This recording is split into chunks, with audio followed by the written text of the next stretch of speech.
Sukihotu Namo Buddhaya. Apa kabar adik-adik semua? Semoga dalam keadaan yang sehat. Pak Yanto mengucapkan anumodana atas kedisiplinan adik-adik mengumpulkan tugas yang telah Pak Yanto berikan kepada kalian. Kemarin juga video ucapan Waisaknya bagus-bagus.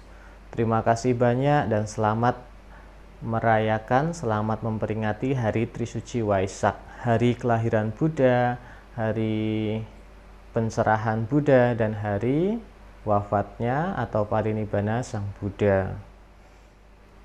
Hari ini kita akan review pelajaran 8, yaitu tentang memaafkan. Ya, kita semua pernah melakukan kesalahan yang disengaja maupun tidak sengaja, yang membuat orang lain, teman-teman kita, merasa kesal atau merasa marah kepada diri kita, merasa dirugikan atau merasa dicelakai. Nah, kita perlu untuk meminta maaf, untuk menjaga hubungan baik antara kita dengan teman-teman kita yang telah kita rugikan. Dan sebaliknya, kalau teman-teman kita melakukan kesalahan kepada kita, hendaknya teman kita itu juga meminta maaf, dan kita berbesar hati untuk memberikan maaf. Dan hidup kita kalau bisa saling memaafkan, bisa damai, bisa tenang, bahagia. Kita kalau melakukan apa-apa jadi lebih mudah. Mau belajar lebih nyaman, mau bermain bersama lebih nyaman, bertemu juga lebih nyaman. Kalau kita marahan, saling membenci, bertemu itu malas sekali. Kita bertemu tidak mau, sehingga kita tidak merasa nyaman dan menderita. Terutama yang dirugikan adalah diri kita sendiri. Jadi kita akan belajar untuk memberi maaf dan meminta maaf. Ada doa yang baik untuk kita lakukan, untuk kita ucapkan setiap saat ketika kita merasa tidak nyaman atau merasa terbebani oleh perbuatan yang salah yang telah kita lakukan. Doa itu adalah seperti ini, disebutnya doa maaf. Jika aku pernah melakukan kesalahan kepada siapapun, dengan tulus aku meminta maaf. Semoga mereka yang bijaksana dan berbelas kasih memaafkanku. Dengan tulus aku memaafkan siapapun yang telah melukai dan menyakiti diriku. Dengan tulus aku juga memaafkan diriku sendiri. Semoga semua makhluk berbahagia. Sadhu, sadhu, sadhu. Itu adalah salah satu doa maaf yang bisa kita lakukan untuk memaafkan kesalahan orang lain, kesalahan kita kepada orang lain, dan kesalahan kita terhadap diri kita sendiri. Meminta maaf itu sulit untuk awalnya, tetapi kalau kita berani, meminta maaf itu membutuhkan keberanian kita dan tanggung jawab kita. Kalau kita bisa meminta maaf atau memaafkan, kita adalah orang yang dewasa, orang yang berhati sabar, berlapang dada, dan kita adalah ciri-ciri orang yang mulia kalau bisa melakukan itu. Contohnya adalah yang dilakukan oleh Bodhisatta yang kala itu sebagai seekor rusa. Ceritanya sudah kalian ceritakan juga, kalian bacakan, dan kemudian videonya kirimkan ke Pak Yanto. Ceritanya adalah seorang raja yang sedang berburu di dalam hutan, memburu seekor rusa, tetapi raja itu celaka, masuk ke dalam lubang. Kemudian kesakitan, minta tolong. Nah, rusa yang dikejar oleh raja tadi mendengarkan minta tolong dari raja ini, kemudian menolong dengan cara menarik, menggendong, kemudian membawanya ke atas lagi. Dan raja itu selamat. Raja itu terharu melihat kebaikan dari rusa itu yang walaupun raja ingin mencelakai, tetapi rusa itu malah menolongnya. Sehingga raja sadar dan tidak mau melakukan kejahatan dengan melukai atau berburu rusa lagi, berburu hewan lagi. Ini adalah perbuatan yang mulia dari rusa, sehingga membuat orang yang belum tahu menjadi tahu, yang jahat menjadi baik. Kalau kita bisa memaafkan dengan bijaksana seperti itu, kita akan membawa perubahan yang baik untuk lingkungan kita. Yang tadinya tidak nyaman menjadi nyaman. Nah, sebisa mungkin kita memaafkan kesalahan orang lain maupun kesalahan diri kita sendiri, agar hidup kita tenang dan damai, tidak membawa beban. Kalau diri sendiri melakukan kesalahan, maafkan dan berusaha untuk tidak mengulangi lagi. Kalau orang lain melakukan kesalahan kepada kita, kita maafkan walaupun orang lain itu tidak meminta maaf. Tetapi kita perlu berhati-hati kepada orang itu. Tidak melakukan perbuatan yang sama, tidak memperlakukan orang itu dengan cara yang sama, tetapi dengan cara yang lebih bijaksana. Hati-hati dalam berkata, hati-hati dalam bergaul, jaga jarak agar kesalahan yang dilakukan, yang telah dilakukan itu tidak terulang lagi. Jadi, mengapa kita perlu meminta maaf dan memaafkan? Manfaatnya yang utama adalah untuk diri kita sendiri. Kalau kita tidak bisa memaafkan, kita sendiri yang menderita. Kalau kita menderita berarti itu adalah karma buruk. Nah, sekarang marilah kita melihat video tentang Pak Li dalam kisah Titi dan Tata yang memaafkan Pak Wang.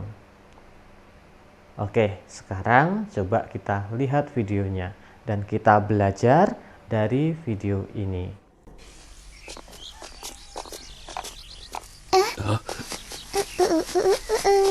Paman Li, guru mencari paman. Guru mau main catur dengan paman.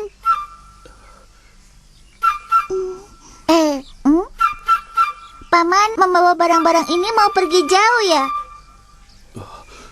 Titi, tolong kasih tahu kepala wihara. Terima kasih sekali karena telah sangat perhatian kepada kami selama beberapa tahun ini.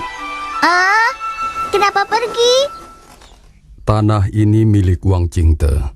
Orang-orang yang tidak berhubungan dengannya harus pindah dalam waktu 3 hari.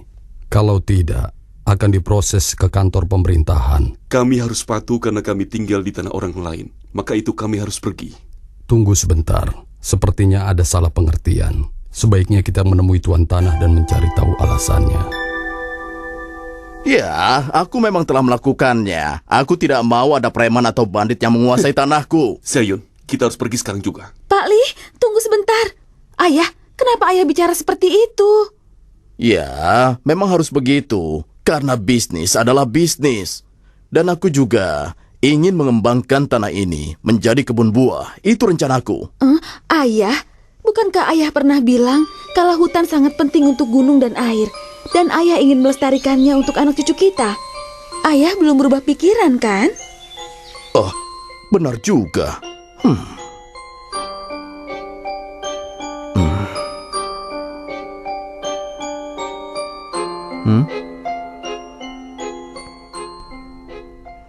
Aku cuma tidak mau ada orang yang bernama Li tinggal di sini. Ini tanahku. Aku berhak melakukan apa yang ku mau. Tidak ada yang bisa menghentikanku. Ayah, jangan begitu. Apalagi? Aduh.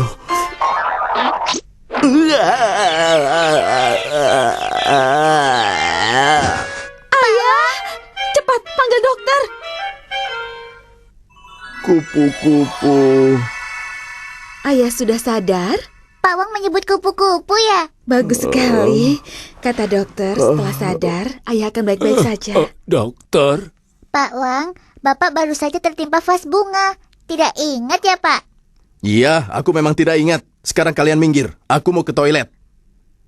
Hah? Mana sepatuku? Hah?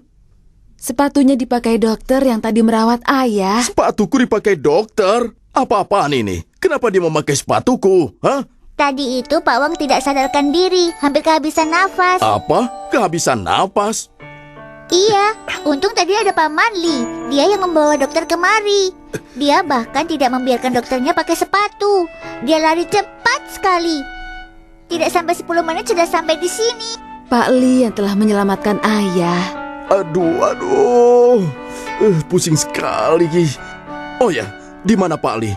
Aku harus berterima kasih padanya. Ada di ruang tamu. Guru, di mana Pak Li? Baru saja pergi. Baru pergi. Ayah cepat cari dia. Aku akan mengejarnya. Titi, sudah hampir gelap. Sebaiknya kita pulang saja. Guru, kenapa guru tidak menahan Pak Manli? Bagaimana kalau Pak Wang tidak bisa mengejarnya? Jangan khawatir. Biarlah pembuat masalah menyelesaikan masalahnya sendiri. Iya. Memperlakukan orang lain dengan baik adalah cara agar dapat bersahabat dengan orang lain dan juga merupakan landasan kedewasaan. Paman Li mengerti, tapi Paman Wang belum. Kau mengerti? Aku mengerti. Pak Li, Pak Li, Pak Li, tunggu sebentar Pak Li. Aku mau bicara. Tunggu sebentar Pak Li. Aku cuma mau menggertakmu, tidak ada maksud lain. Pak Li, tunggu Pak Li. Aduh. Kau banyak merugikan orang lain. Kau, awas ya. Waktu itu, kau menegurku di depan banyak orang dan membuatku kehilangan muka. Aku ingin memberimu pelajaran. Aku tidak tahu kau menanggapinya dengan serius. Aduh, sakit sekali. Soyo, tolong bawa tasnya. Ayah akan menggendong Pak Wang. Baik, Ayah. Pak Li, kau baik sekali. Terima kasih ya. Pak Li, aku mau membantu membangunkan rumah yang lebih bagus. Tidak perlu. Kalau begitu, kau harus berjanji tidak boleh pergi ya. Demikian tadi videonya. Semoga adik-adik memperhatikan ya. Sehingga kita dapat pelajaran baru, atau kalau yang sudah pernah menonton, kita diingatkan lagi sehingga kita dapat belajar lagi tentang kebaikan dari video itu. Nah, apa pesan dari video tadi? Nah, adik-adik nanti tuliskan di kolom komentar di bawah ya. Nanti Pak Yanto akan lihat komentar kalian masing-masing, pendapat kalian tentang pelajaran dari video itu. Kalau menurut Pak Yanto yang Pak Yanto kasih contoh 1, menurut Pak Yanto adalah jangan karena marah dan benci kepada orang lain kita mengharapkan orang lain itu susah atau menderita. Jangan senang melihat orang lain susah, apalagi susah melihat orang lain senang, seperti yang dilakukan Pak Wang tadi. Padahal Pak Li tidak melakukan perbuatan yang jahat kepada Pak Wang. Teguran, nasihat itu bukan ejekan atau bukan ucapan yang menyakitkan, tetapi untuk menyadarkan kita yang telah berbuat tidak baik seperti yang dilakukan oleh Pak Li kepada Pak Wang. Tetapi Pak Wang salah paham.